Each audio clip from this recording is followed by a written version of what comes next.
Hello, fellow bugs. Do you want to know what my best car mods are? The ones that I would recommend most, the ones that I enjoy? Then please watch as I rank my top 20 mods from grass to worst. Alright, starting off here, we're going to look at tires. I think tires are very important. I mean, they do affect performance, rise factor, and not so much. I think I'm going to go ahead and put these over in the C category for now. Alright, next up, I'm going to choose the engine. Now, not just a regular engine, this is you grabbing your engine from your project car and going ahead and fully rebuilding it, doing custom pistons, all forged internals, full build, blowing all that money away on it. And from my own experience, as I've done that on my car and multiple other cars, I would actually not recommend it. I would put it next to tires right now after it. And the reasoning is because, yeah, you get more power and stuff, but really that reliability factor and everything that comes with it is just not worth it in my end. I'd rather get a engine that's untouched, unopened, and just call it a day. Alrighty, next one here. Diffuser. It's a very useful modification. I mean, useful if designed properly, but aesthetically, I think it looks pretty cool. I think it's my build, really good. I actually built my own for my car, but for this one, I'm gonna go ahead and place it in the B category because it's simple. It doesn't really get in the way. It just looks really cool. It can be functional, but it's more of a ricer aesthetic. Alright, a custom exhaust or a modified aftermarket exhaust. This I'm going to go ahead and place in the A category. Not only do you make your car sound really good or really bad, but you can play around with it. You can have some that have exhaust valves, and I'll go ahead and make a video later on of a custom exhaust valve that I built. Alrighty, next up, seating harness. Alrighty, this is a safety one. I will say this one saved me in the accident that I had, and if you guys check my videos, you will see the accident that I had with this car. Here's a quick picture, and this one held me in my seat, and yeah, it's not the safest for a daily driver, but I feel like if I had a regular seatbelt on that day, something bad would have happened.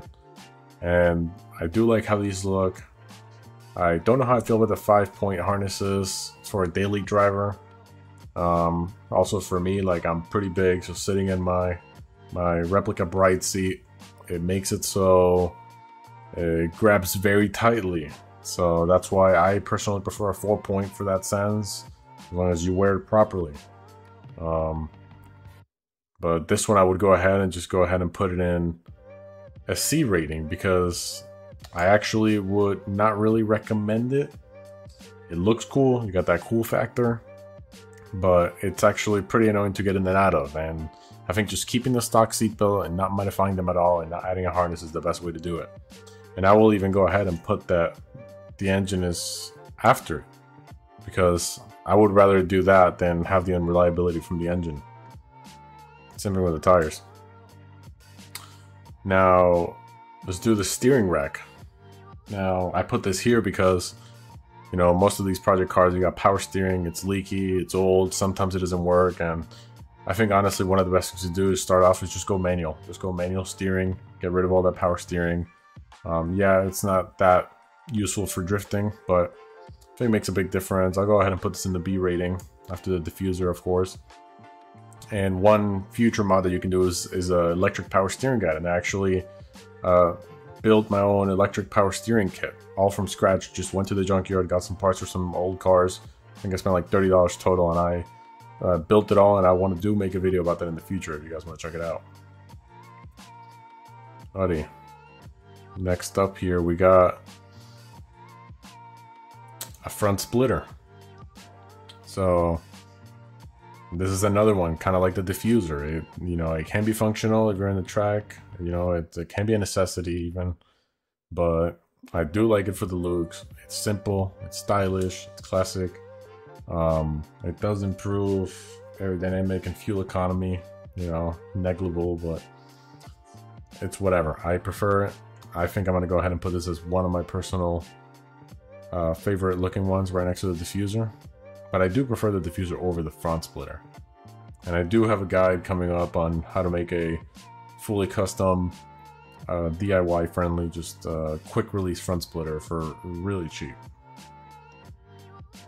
Now the next one up is cold air intake. Cold air intake. Now, if you have a daily driver, I would not do this whatsoever. If you're in a turbo car or if you're in a very modified car, you really don't have much of a choice for this. I'm going to go ahead and put it in the B rating in front of the steering rack. And the reason is that because it is necessary in some senses, and not just a cold air intake kit. I'm talking about mainly the filter and maybe custom piping, just because you're going to need to, you know, make space in your engine bay and fabricate your own piping and set the filter where you want it. And you know, you're not always going to be able to do that with just a stock airbox, and it's going to limit you if you're going to go into the tuning and everything. But I would not do cold air intake for any performance benefits. I would only do it just for aesthetics inside the engine bay. You want to make more space. You want your filter maybe to get some straight fresh air. Just stick it out the side of the car or inside the mouth of the car. All right, so next one here we got, let's see, we got brakes. So we all like to stop, but as far as modifying brakes, I will say this one's A. When you get these project cars, I think it's very important to go ahead and do a brake refresh, update your brakes. You know, that gives you full stopping power, not just for the track or in general, but it looks pretty cool. And a lot of those older cars, you're gonna have to do the brakes at some point, so just get them done early. I would recommend going ceramic caliper rotors, and redoing your calipers and switching new brake pads, and even the brake lines. I would get braided brake lines as well. Now another one on this list would be gauges. Now this one here, I would actually kind of, let's see, I think these I'm going to go ahead and put in front of the tires here, because they're good, and yeah, they're not so good. The wiring and all of these, no matter what kit you get, it's just not that good. You're gonna mess up your wiring. You're gonna have to tap into existing power cables, sometimes two different ones. So you get accessory and regular 12-volt power. It's just messy. You have to drill. You have to do all these things, and then you have to run the cable to the sensors itself. And yeah, it does look really cool. I have them in my car, but there's a better way, and it's one of the items on the bottom here that I'm gonna show you guys. But overall, I really would not recommend putting gauges in your car. I would just stray away from it. That way you don't have to mess up or dig in your wiring harness or do anything irreversible in that sense. And I've learned from my own experience, and even buying cheap ones. The cheap ones just do not work. The sensors don't work. They're in Celsius and we use Fahrenheit. And I have had luck with some of the glow shift ones. They do look cool and they do work, but it's also that sense of, yeah, I had to mess up my wiring harness. Yes, I had to run them. Now I have a bunch of extra wires, and now the car is kind of at a point where it's like there's so many wires, and it's like I'm starting to just minimalize it by just taking all these factors out and getting rid of them. So it's just cleaner and simpler and leaner and meaner. So next one here, we're gonna go ahead and do rims. So going ahead and choosing a nice set of wheels, lightweight wheels. I personally use the Avanti Storm S1s, and I'm gonna go ahead and put this one as an A factor in front of the brakes. This one here looks really cool, improves the handling of the car a lot, especially if you get some really light wheels, and they're very stylish. And I personally love these wheels. These are my favorite, and these are the ones I currently have in my car. Now for our next one here, we're gonna go ahead and do a Mega Squirt. This is a standalone ECU.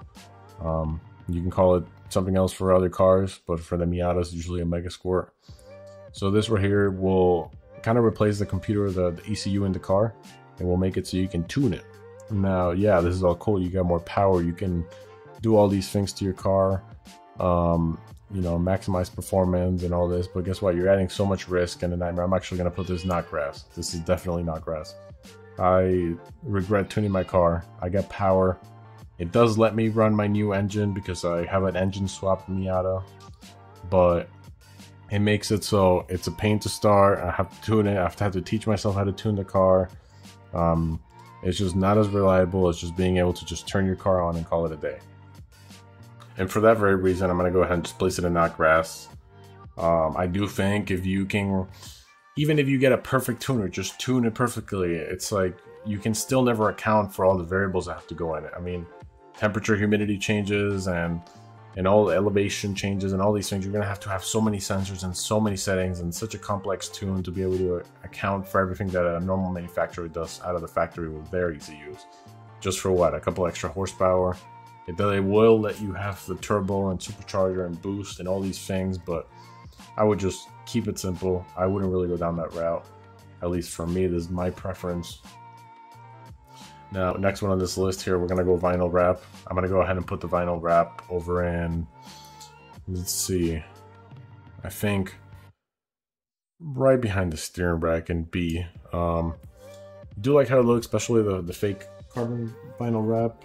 On my car, I do have some real carbon pieces on the outside, and just to match the aesthetic, I use some of this type of wrap on the outside, and I think it can do a very good job and kind of protect the paint and make it so when you do work on these cars and you do have those imperfections in the paint and the metal, it kind of hides them and it makes it look more put together and really good. And it doesn't have to be fake carbon. It could be a matte black or anything else. I would recommend matte or something with some sort of pattern or anything to kind of hide the imperfections, because when you're going to go and paint your car like by yourself like I did, or you're going to go ahead and modify to do your own body work, you're going to see those imperfections.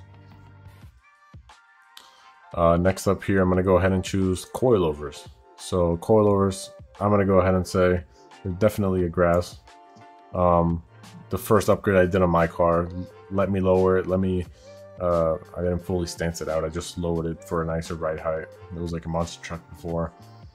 I think it's a very worthwhile investment just to get a good pair. Don't just go and even get the $200 cheap ones. I have a pair of BC Racing coilovers, and yeah, they're not the best, but they give me the adjustability I need, the durability I need, and the feel, and being able to tweak how it feels. Whereas the cheap eBay ones, the max speeding rods and stuff, and I have these in a different Miata of mine, and I've used these and seen these, they don't adjust that well. You can bottom them out all the way and your car's still going to be pretty tall in the rear and low in the front. It doesn't make much sense. And that's why I'm going to go ahead and place that in grass, because of the overall level of adjustability it gives you. Now, next up, I'm going to go ahead and choose a supercharger. So a supercharger, I'm going to go ahead and choose B, or let's see. I think with this, I'm going to go ahead and choose A. And why is that? Because it got the supercharger whine.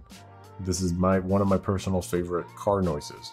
That whine is insane. I love how it sounds. I love the feel of it. I love how it's just constant and efficient. And it just, the power's right there. Whereas the turbo, which I'm going to go ahead and put next, I would put that one more of a B, closer up front. And the reason for that would be that, yeah, you get that nice turbo whistle and all that, but I'm not a big fan of having to wait for that power. I'd rather have it instantly right off the bat and have a linear curve. Whereas with this, you gotta wait. I mean, yeah, it does feel nice. It can be nice, but for me, I personally prefer the supercharger. Now, next up, the spoiler. I think this is by far absolute grass. One of my favorite modifications. Not this cheap one, but one like this one here that I built myself. You can make it look really, really nice. You can tell a different story of your car, and I think it's very worthwhile in doing. Now, another one here would be paint. And yeah, this looks a little weird, but this is just paint, and this is the color I painted my car. And I think I'm gonna go ahead and put an A on this one, actually right in front of the brakes. It does completely change the look of the car, especially as we're all working on project cars. All our paint's messed up completely. We got scuffs, we got rust, we got all these things, and I'm not gonna tell you to go pay an expensive paint job because it's just gonna get messed up again. So just go ahead and DIY it, do it yourself, figure it out, and choose something that's not only reliable and convenient, but something that you can maintain. I know I'm not saying go clear coat, go custom paint job, go all this. I'm just saying go grab a can of Rust-Oleum or something and keep it simple so if it does get scuffed, if something does happen, you can quickly paint it. And this happened to my car when I was in an accident. Someone sideswiped me, destroyed the whole side of the car, and I was able to fix it very easily and paint it myself just with a couple spray cans. And the car looks amazing and the paint looks really good. Now the next one up would be a short throw shifter. Now this one I'm going to go ahead and put in the A tier as well. I'm actually going to put it in front of grass, and maybe it's just because of my Miata and how floppy the normal shifter is even with a rebuild kit on the shifter. But a short throw shifter, and this is the IRP one in the picture. I do have a different one. It just makes it so your shift feels nice. I mean, you spend all your time in the manual cars with the hand on the shifter. This lets it so it just slots right in, super quick and super short. And I like a tall ass shift knob, so it makes it so I have a really good feel of the car, and I can enjoy driving it more. And now the last one here, which is a Raspberry Pi. This one I'm going to go ahead and put A tier as well. And the reason for that is that not only does my Raspberry Pi in my car, my Pi Dash, let me see all the stuff going on in the Mega Squirt. I would not recommend doing the standalone, but the Raspberry Pi is pretty cool because it lets me see all of that in Tuner Studio, as well as it does let me tap into Spotify, tap into anything I need. It's a personal touchscreen computer in my car, and it lets me see everything I need. And not only am I referring to this, but also all the electronics that you can put and you can modify. You can put your own screens and cameras outside the car, and you can get really custom with it. And that's why I love the flexibility of this and what it lets you do. And yeah, this is what my #1 top tier list is for my personal mods. Again, these are not for everyone. These are just for me. These are my modifications. So yeah, if you guys enjoyed, please share. So thank you, and I'll see you in the next one. Eat some grass. Purple Titk out.